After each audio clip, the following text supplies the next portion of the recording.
for cheerleading. She's always right there. So if you see me swinging this way and that, I'm used to looking at the crowd, but this is an interesting configuration of a room. And just as they're walking out, I want to thank the parents, the school board members, the superintendent, but particularly the students for being here today.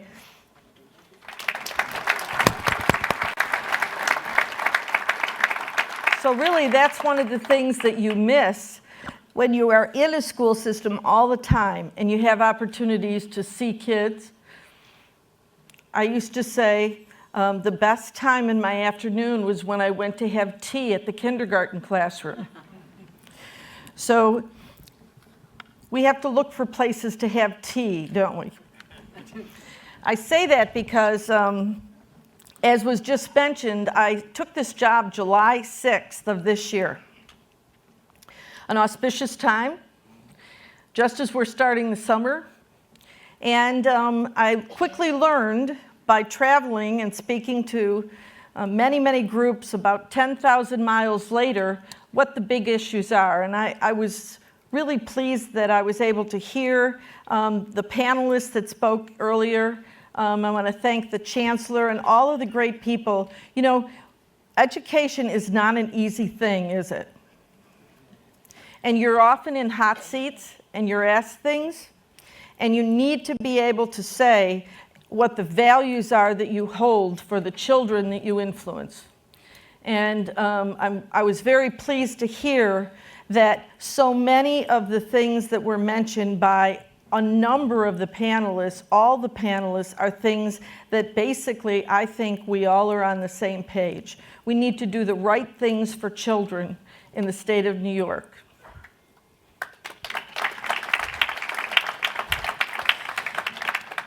So let me just, I'm going to spend a few minutes and just give you kind of my review the first 3 months in and what I've heard as I've traveled across the state, and then we're going to open it up.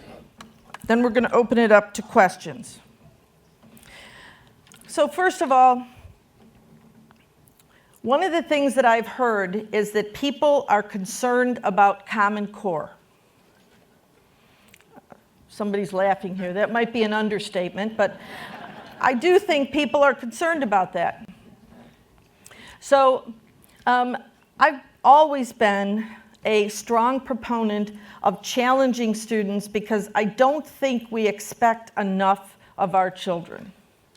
I think there are so many more things that our students can do if we give them the opportunity, and most importantly, we train the teachers and the administrators working with them on what those expectations should be for every child, but we need to push them.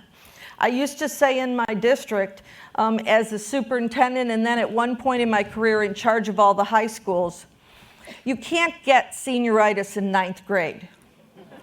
It's not allowed. We have to be very focused on what we expect our children to do because they will rise to it. And they will perform, and they will be successful.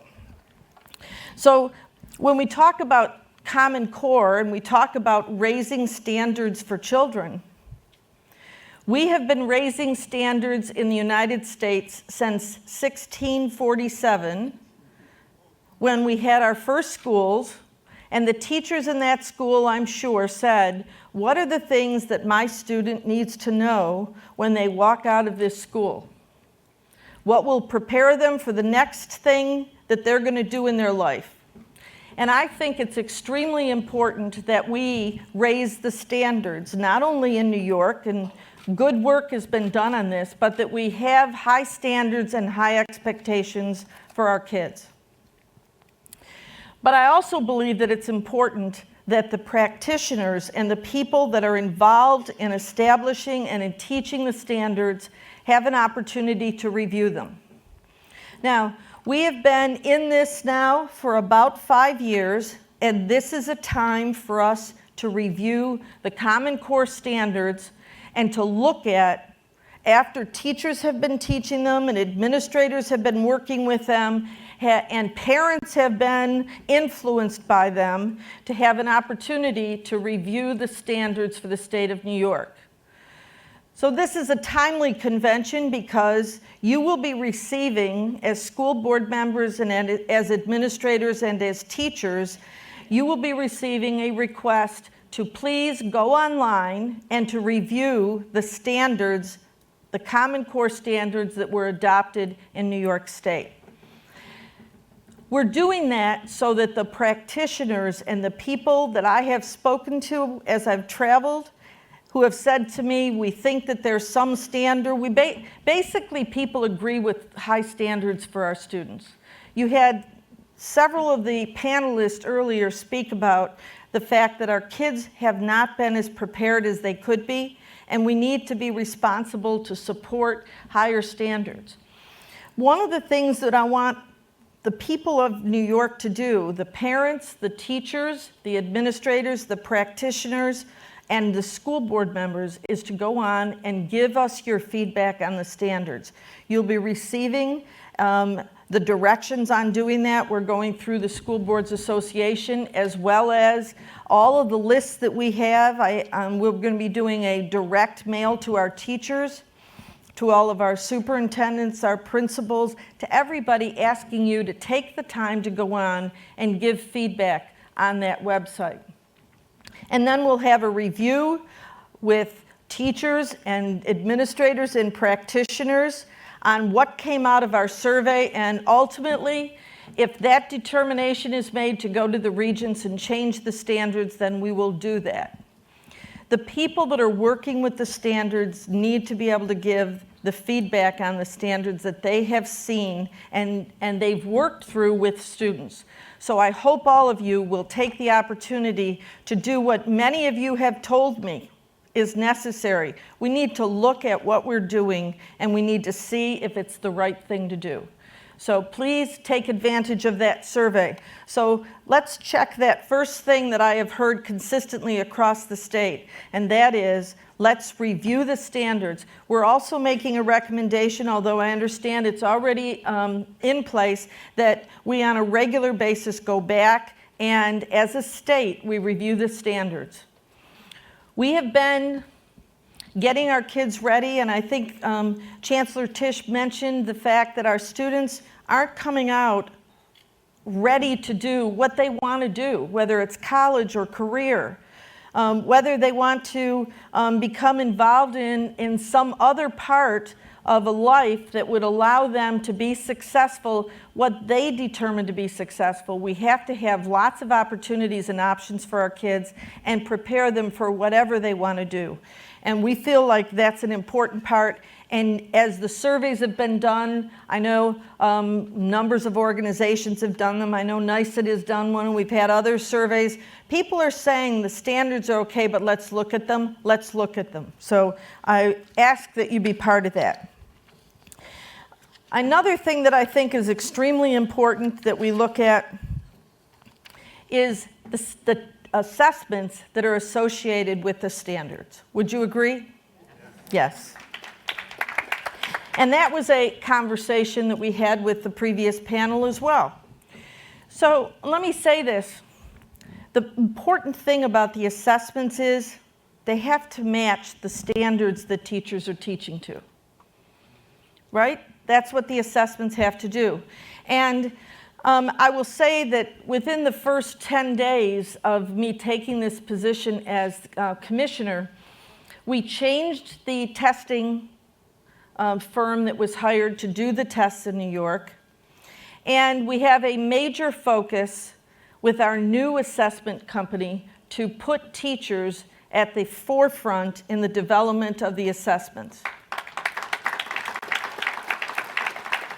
Now, let me say to you that we have had teachers in the past, but we're going to double down and put teachers in the forefront. And how many of you have a Regents diploma? So we know that we've had assessments for decades in New York, right? I mean, we sat for them. And we were proud when we got a Regents diploma. So we need to make sure that we use that knowledge that our teachers have of the students that are sitting in front of them and the approach that can best match what will bring success to those students, and let us know whether or not they've achieved those understandings and we're moving successfully towards the standards or not. And we need to get that information in an approach that, as was talked about earlier, that we develop the trust again that our teachers need to have in the assessments. And we will do that in New York by tapping into the great teachers that are available here to work with us on developing the assessments. So I do think that it's very important for us to think about the next time we have our children sit for an assessment. One of the things that I heard consistently across the state was the issue related to the length of the test. We have reviewed the assessments and the length of time for each of the assessments. This coming spring, we will shorten every assessment in grades 3 through 8 in language arts and mathematics. And we will, in the future, as we're developing our assessments with the new testing company, it will be very, very critical that we are thoughtful about that and that we know, in fact, that the assessments that are developed with our teachers are assessments that we know meet all the requirements from the psychometrics that revolve around making a good assessment. And the way that you do that is, again, including teachers in it and having teachers review items and indicate whether they believe that it's matched to the standards. And we will be doing that process for next spring's assessment. So we have a group of teachers who will be reviewing the assessments and the questions. And following that, we have teachers that will be involved in every step of the development of the assessments for both language arts and mathematics.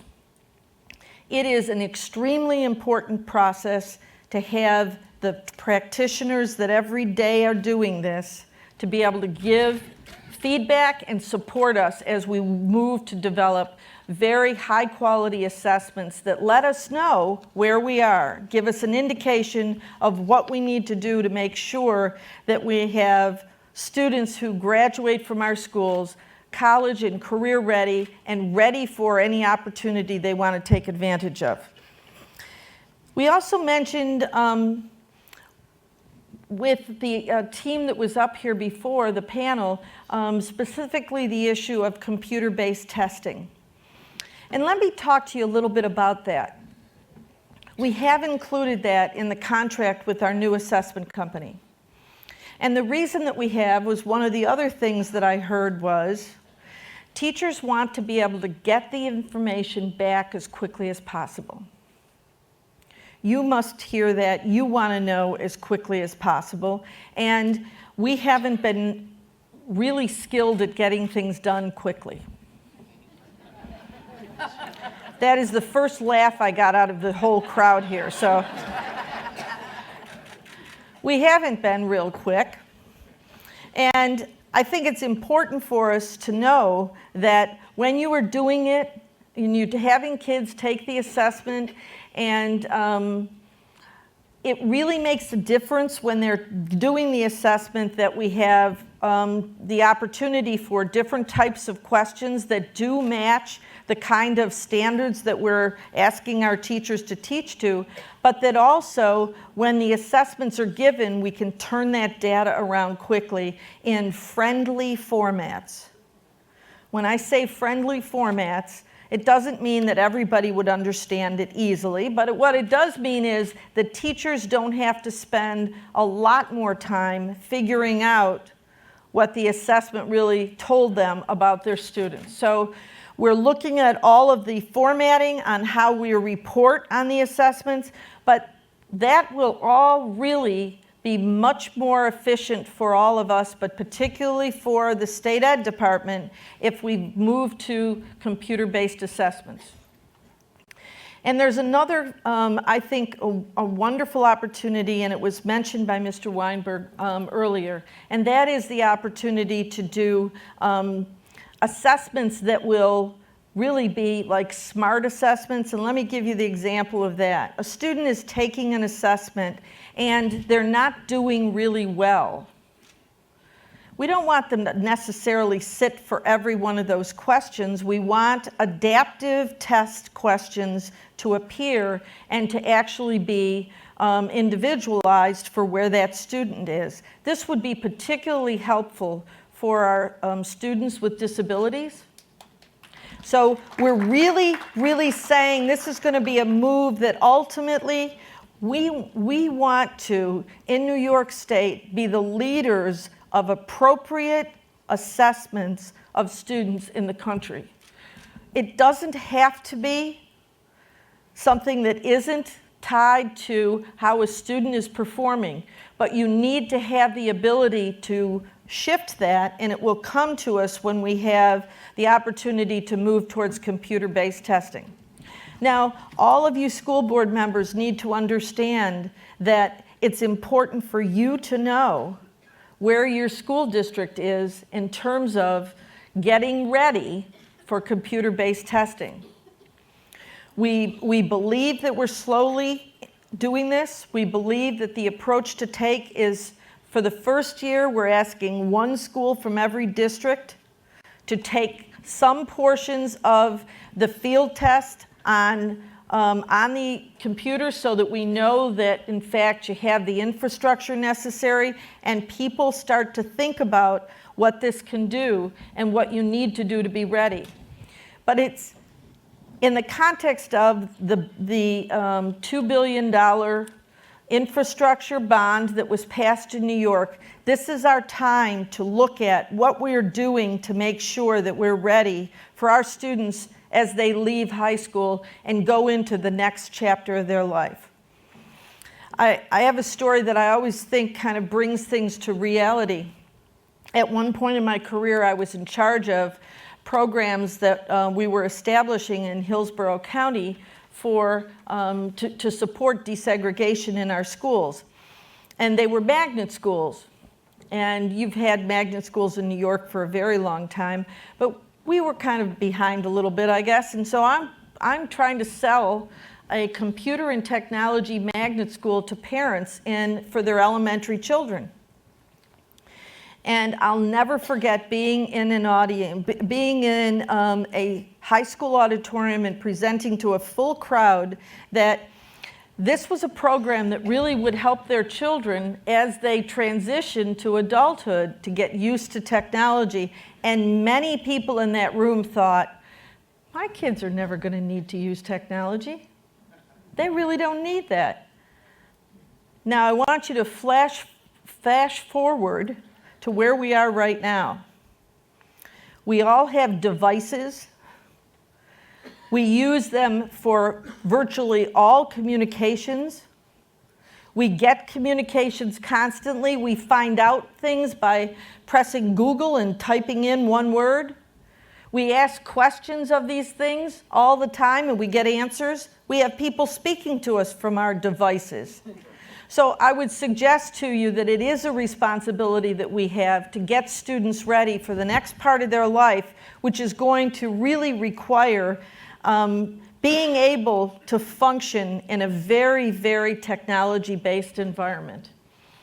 So as you're thinking about decisions in your school district that you need to make, I think it's important to think computer-based testing can be very, very positive for us.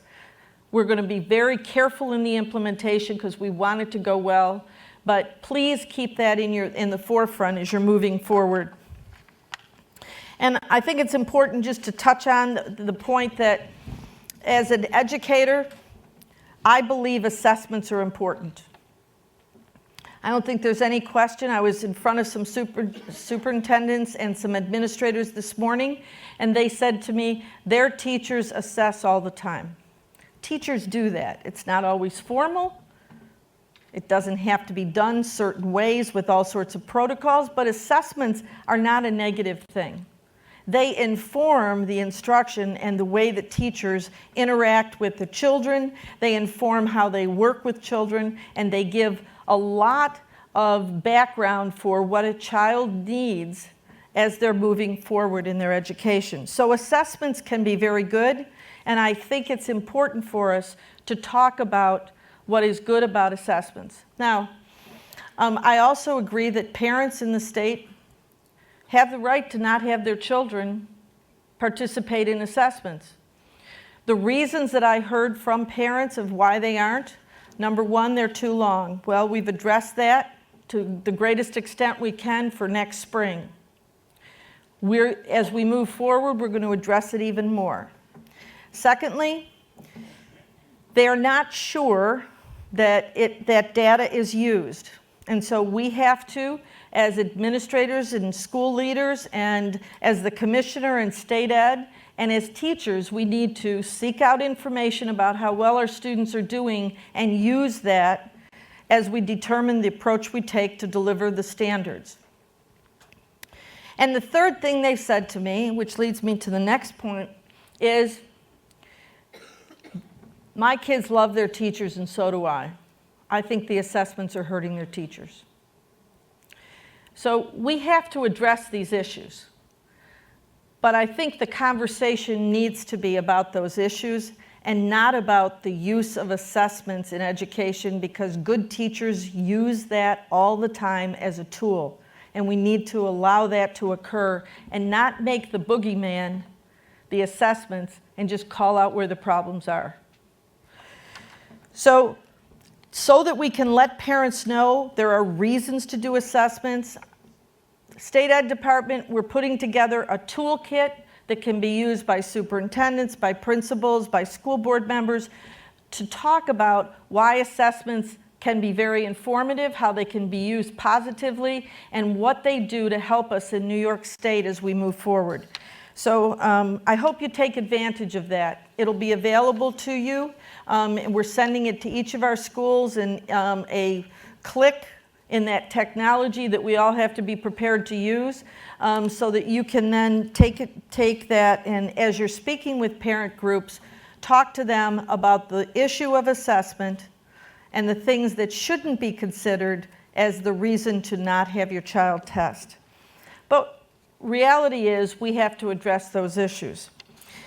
So the next priority, as I've seen it, is teacher evaluation. All right, so what do you think? Am I hitting them so far? Across the state, I've talked to teacher groups, parent groups, superintendents, administrators, school board members, business people. Everybody is concerned about what we're doing related to the assessments, and hooking high-stakes assessments to a teacher evaluation when, in the context of that, people have had issues with the assessments, teachers have had issue with the assessments, and we're now saying it's going to be a substantial amount in your evaluation. I think Chancellor Tisch mentioned the fact that we had lots of things that happened simultaneously, caused a lot of stress. Would you agree?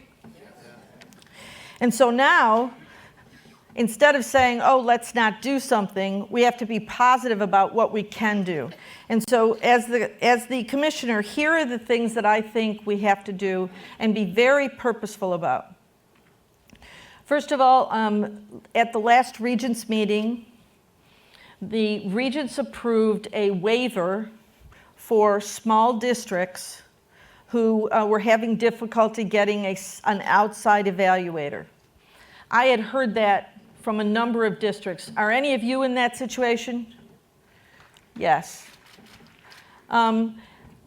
Schools that there's a single school in a district and the outside evaluators are all people at that same beds number. So the reality is we had to come up with some way around that, and we put in place the opportunity for a hardship waiver for school districts. We also put in place the opportunity for teachers and principals who felt that their evaluation, the growth score that they received, wasn't reasonable. And I'll say we had regulations that's very specific, but we have had some people who have requested to have a review of those growth scores. I am a kind of person that when I see there's a problem, I try to work through what I think could be a fix. But as you're well aware, you don't go in and fix an evaluation system quickly.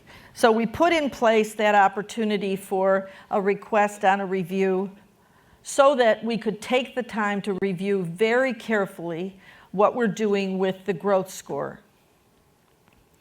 I know that there are directions and there's explanations on the Engage New York website, but let me say this. What I have heard across the state is teachers and principals do not understand the growth score. Am I right? Right. So we've got to review that carefully. We have to make sure that that is supportive of great teachers in our schools, and that focus on assessment is, this is informing me about where I am. Maybe I'm great, but I can always get better. And in the context of education, I really believe that it has to be an approach of continuous, and we need to be not so negative in our approach on evaluation, but positive in what we're saying to teachers on, this is where we think you are, this is how your students did on an assessment that everybody else in your school district at the same grade level took and everybody in the state took. We want to inform people and let them know what they can do to get better. One of the things that has not been a focus, and I think it needs to be, is this is what I've received and what can I do to get better. So I'm very focused myself on putting opportunities in front of teachers and administrators and leaders across the state to look at data, figure out what they have to do to get better, or to be used. If they're doing great, then they should be celebrated and used as great models in our schools across the state. Everywhere I go, I hear wonderful things that are happening. We had a great example from Poughkeepsie this morning about the opportunities that we've seen in P-TECH programs. The P-TECH programs are targeting kids that would be successful if they were in a traditional school. I always think, kids don't walk to the same drummer. They are individuals, and at the times in their life, they need to have things that really plug into their interests and keep them hooked into school, still rigorous, so that whatever they're receiving at the end of our high school, a Regents diploma, working very hard for them to be successful, but it's got to be something that is relevant to them, and we need to keep focused on making sure that we don't think that every student can be the same. They aren't. And you know that. So our continued focus will be on what opportunities can we open up in our schools. One of the things that I want to veer a little bit off of the big things in the state that I think we need to address is putting in those options that'll be available in our high schools for students, like our career technical programs, like our early college, like higher level coursework.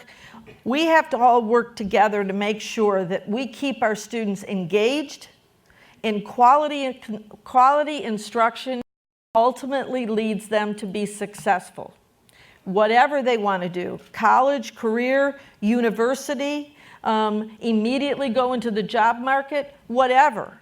But that will come about as we together work to refine and make sure that we have opportunities and options for all of our students. All of our students. And that's a task that I think we all, as leaders in education in New York, really need to address. I'm going to say one more thing that I think is extremely important, and then I'm going to open it up to questions. It was mentioned before in the previous panel that our education system in New York was set up separate from the political situation across the street, if you will. That's not the case. I learned that in New York. And I don't believe children should be in the middle of politics.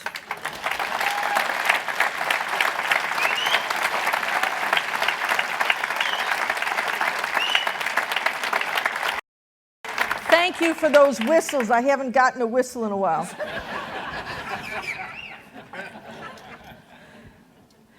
Okay, we have a mic set up right here, and if you have questions or you'd like to comment or feel free. Commissioner, you do it. I'm sorry. Okay. I was No, jumping okay. ahead. That's okay. Thank you very much, Commissioner. We really appreciate it. And as the Commissioner indicated, she's willing to take questions. I would ask that they be questions, very succinct, and you're expressing them, no speeches. We really want to allow time for your colleagues to have the opportunity to also ask questions. Okay, go ahead. I'll give a short speech. Michael Weineck, Nassau BOCES, and I certainly want to thank you for coming here and talking with us.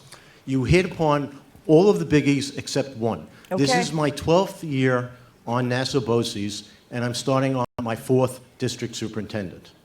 Until the district salary cap and benefits cap is changed, all of the BOCES in New York State are going to be at a loss, including the state education department. Obviously, as you have quickly learned, the district superintendents are really your right hand in the fields. All of the component districts are going to be at a loss. The state education department is going to be at a loss. And until Chancellor Tisch, until the commissioner, until everybody gets on board, the legislature is not going to be moved. We're trying, but we need help. Thank you. I agree with you. I can say that I think that the district superintendents we have in the state are very impressive as leaders, taking on some tough issues and supporting across the board the work that needs to be done in the schools in this state. And as you also pointed out, that is not a decision that the commissioner nor the chancellor nor the regents can take on, because we don't control that. But we certainly can push for the appropriate salary scale. We shouldn't have to ask excellent leaders to take a cut in salary to be even more of an excellent leader. Go ahead. Hi, Commissioner Elia. I'm Hi. John Blowers. I'm with Burnt Hills School District. You mentioned about the surveying of education stakeholders, and thank Right. you for taking that initiative. School Board Association did a similar one a while back, and the results had to be invalidated because there was back stuffing. So what protocols are you putting in place of your team to ensure that every voice is heard and heard only once?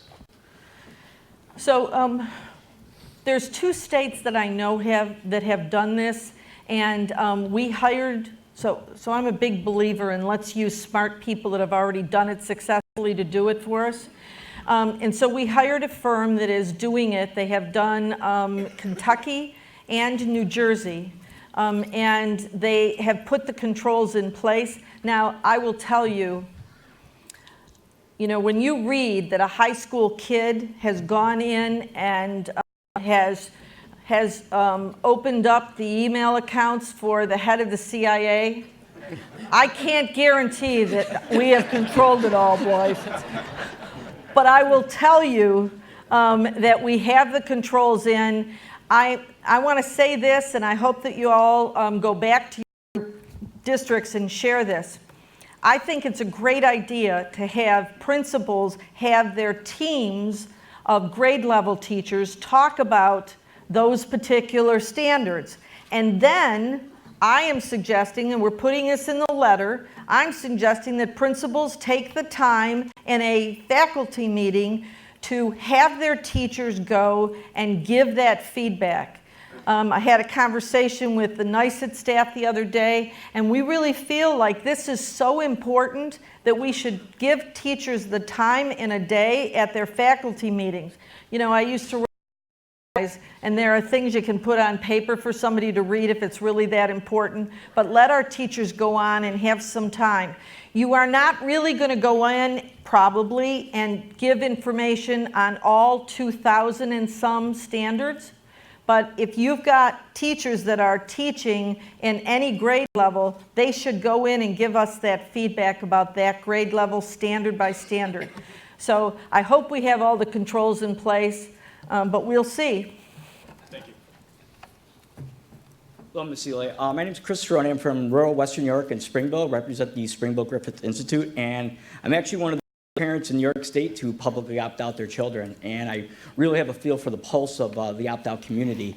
And I think some of the misnomers that are out there, that parents who are part of this maybe just need to be more educated on the issues, when really they're on top of it. They understand that the test, because they become such high stakes for schools and now teachers, it's narrowed the curriculum, and they're not afraid of high standards.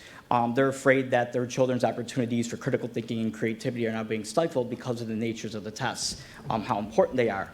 And we often hear, and we just heard a statement that you said that children shouldn't be involved in politics. I completely agree, absolutely. Parents, many of the parents in the opt-out movement would like maybe to ask a question of yourself, and this is very complicated. It's not just from your department, but also the state legislature and the governor, is they do not want their children to be used as a political tool against their schools, whether it be closing their schools or punishing their schools or punishing or firing. How can you help maybe alleviate that concern from the parents in the opt-out community? Well, I think that really gets to the issue that I mentioned earlier. I think that assessments can be very popular for people. I think they can give you a lot of good information. And we've not fired a person in New York because of their scores on the growth score. So any data that I have, no one's been fired on that particular item. Now, I can say to you, if someone has been asked to leave, or if someone is no longer employed at a school district, that is a local issue, and that's only part of what is used in the evaluation. But let me say this to you. When I say that parents need more information, I think that many of the parents that I talked to said that the data that they get from the assessment is not really helpful.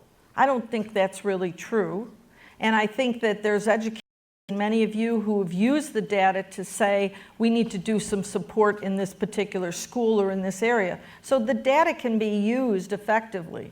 But I agree with you that the high stakes nature of it has really turned people off, especially when there were challenges to questions on the test that the teachers didn't feel they matched well, and they also had a general feeling that they weren't part of that development. And I want to change that, because I do think that the best place that we can get people to develop great assessments are in our teacher pool.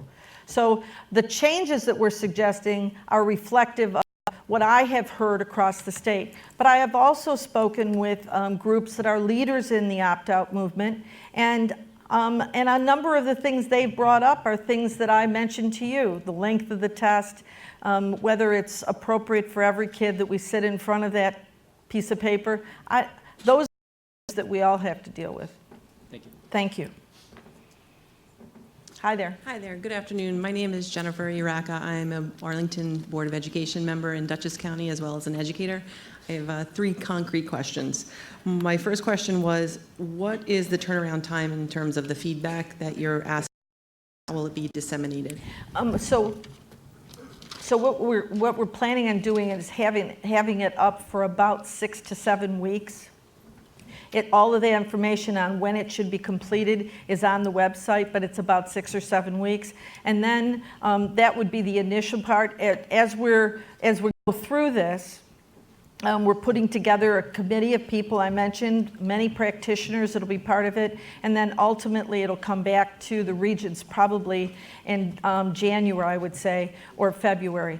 If the regents agree with whatever those recommendations are, then it'll have to go out and give public comment, and then it'll come back to them. It won't change the assessments for this year, but as we're developing the assessments for the subsequent year, then it would, because we said the most important thing is the assessments have to match the standards. So any changes in the standards would important for that next year.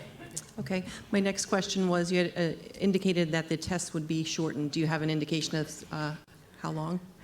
No, I can't tell you exactly how long, but what I heard was too long. Okay. What I knew was we don't want to give a test that doesn't have the psychometrics with it that have to be, so we have shortened it as short as we can make it and still have it be a valid assessment. And I will tell you, some people say they test for days and days, right? Mm-hmm. The assessments are 3 days, and they're about between, depending on the grade level, between 60 and 90 minutes on any single day for language arts and for math. One of the things that I think we all have to be concerned about, and this does come as a result of the kind of high stakes nature of it, we got to make sure that great teaching is occurring, because when you have great teaching, your kids are going to do fine on the assessments, especially when they match the standards that are being taught. Thank you. My third and final question was, you had indicated that the teachers were going to be contributing. Yes. And how will they be selected? Well, we put out a notice to groups. You know, I've gone to the association. We've had things go out to the superintendent's groups. We've gone out to the BOCES, and we're asking school superintendents to share with us people that they would like to see who've had experience and or want to do this work. There are some teachers that their favorite thing is not putting together assessment questions. And so it's going to take work, because they're going to have to then be trained on how to develop assessment questions that would be that would move forward in the process. So, but we're going out. If you have some people or you have teachers that you think would like to participate, you can email the State Ed Department, care of the Commissioner, and I'll get that list together. We're also, by the way, I have the NYSSBA people sitting here, Karen and right here. We're asking them to make recommendations, and they've had a group of standing teachers that have been involved in this work. Hi, Zamek. I'm a board member in Port Jefferson School District in Suffolk County, Long Island. Okay. My two questions are, I know you just mentioned how really this won't fully go into effect, all these wonderful changes you're discussing about the changing the length of the test, the appropriate of the test. We got rid of Pearson. All this is great stuff, but it won't really go into effect till next year. So then why are we continuing with this dysfunctional system when it's going to negatively affect the teachers and the kids? So let me correct that. I didn't say that. So let me make it clear. We are making changes for this April, okay? Shorter tests and a review of the items on that test by teachers, so that they can make determinations of if it's matched to the existing standards this April. You think you could get all that done by April, fixing all those standards, realistically? No. So let me... I misinterpreted that. Go ahead. All right. So we can shorten the test, okay, this April. Okay. Okay, the standard review is going on for the next 6 weeks, 7 weeks. That's a review of standards. But I would venture to say that what I've heard from all of our partners, people agree with stronger standards, but they have some changes they would suggest. That's what I want to see. What are those changes they're suggesting? Those won't go into effect on this April's test, but the length of the test will, the review by the teachers will, and those are two of the things that I heard were. Okay. And my second question is about special ed students, because I am an educator in a 5th grade classroom. And how or why does the New York State Education Department think that it's fair to spend an entire year teaching special ed students curriculum that could be multiple grade levels above their cognitive ability, and test them on those skills, and then further attach that to a teacher's evaluation? Why do we think that that's fair? Okay. So let me point out a couple of things that we've tried to be pretty vocal about. We have requested a waiver off of the testing requirements that the federal government places on all districts and states in terms of assessment. And in the states, you are not allowed to exclude populations of kids. And let me say, there were times when, except students with disabilities were not given opportunities to be in traditional classrooms. They were very often put in separate classrooms, and that's not the way to teach kids, nor to give them the opportunities, as you well know as a teacher. So the major focus has to be on making sure that the students are in traditional programs with supports as defined by their individual education plan. If you do that, then the way to ensure that the child has had access to everything is by the federal government's rules that they have to test everybody else. I would suggest to you that that does, for some students, create a problem. And we have, as a state, been very forthright in requesting waivers from the federal government for not all students with disabilities, but some students that we can document would have difficulties with the assessments, just like you pointed out. The federal government is not willing to make any exceptions. And I can say to you from having, I don't know if you did the math when I was introduced, but I've been in this business for 45 years. And I happen to have a child who is a student with disability, was a student with disability. I think that it's extremely important that we have children in the regular classroom so they have access to all of the academic work that they can handle. But I am excited about opportunities that I think will come when we have computer-based testing to do some of the variations in the kinds of questions that those children will see. And we can do that if we move towards to shift questions almost midstream depending on the answers the child has given to that point. So I'm equally concerned about both of these positions, right? Advocates for students with disabilities would say they need to be in regular ed classrooms, and I think many of you believe that. And we've got to figure out a way that we can make that happen and get them so that they have the same opportunities that all of our students have. Thank you. Okay, just want to announce we only have time for a couple more questions, and I'll apologize in advance for, I know the line is very long, and we're obviously not I'll going to be be able up to here, get though, to if you all want of to come up after if we don't get to your question. Yes, sir. Michael Hines, Superintendent of Schools, Patchogue Medford School District, Long Island. Thank you. I listened to you actually twice last week and now today. So I'm getting a following here. You are. So the good news is for me as a superintendent, much of the same. So there's a lot of consistency, which I certainly appreciate. You'll hear consistency out of me. That's good. Thank you. The one thing that I need as a superintendent, you know, and I love the fact you're 45 years of experience. I mean, it's just, it's wonderful to see someone who's so entrenched in the public school system.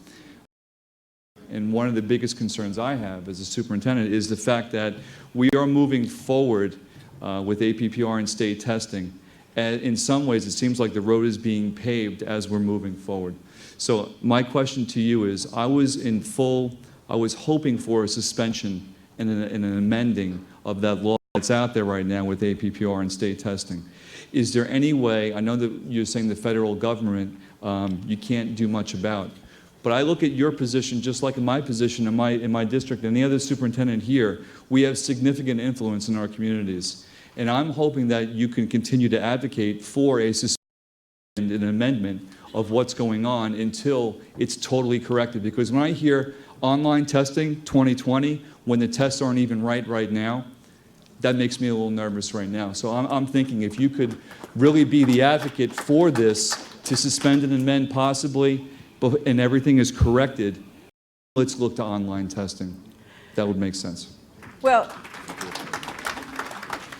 I'm not sure that the approach is to suspend. I'm not sure about that, but I will tell you that I will be very vocal in what I think is appropriate, and I think we have to figure out a way out of the difficulties facing in the state of New York right now. But I'm not going to tell you something that isn't true, and all of you who've heard me before, you've not heard different things coming out of my mouth. Okay? I'm committed to this. I've been doing it for a long time, and I also know that as a leader, you really can make a difference in happens in your districts. And just like I see that as a very serious thing, and all of you do as leaders in education, I don't change the tune. This is what I believe, and it's based on the values that I have. So I'm not going to tell you what we're moving on, because I don't even know yet, but it's unfolding, I believe, as we move. And as you're well aware, there is a law that's in place, and I will follow a law. So thank you. Hi, Steve Greenfield from the New Paltz Central School District, where I've learned we'll be seeing you in December. Right. My question is not about testing. Okay. That's not going to be a problem. Although I do have one, which is that you've twice used the term psychometrics, that you're going to be working with the testing companies. It's a scary word. To tinker with those psychometrics. And I was an economics major in college, and that really sounds a lot more like we're dealing with widgets and not with human beings. And I just want to point that out to people so you could contemplate psychometrics and whether that's something you think is appropriate for what we're doing. Well, My let's not question is not overstate about now. testing. It's not Hold on. overstate. I wouldn't say I'm talking widgets, but it's okay. Here's my question. As a school board member, I'm frequently dealing with things that sound a lot more like slogans than things that I can act on at the board level to improve things at my district. And one of these that has been weighing on me going all the way back to 2008 of college and career ready. I'm 54 years old, so I'm old enough to know that this was not always an issue. This is a recent issue that we're dealing with in schooling right now.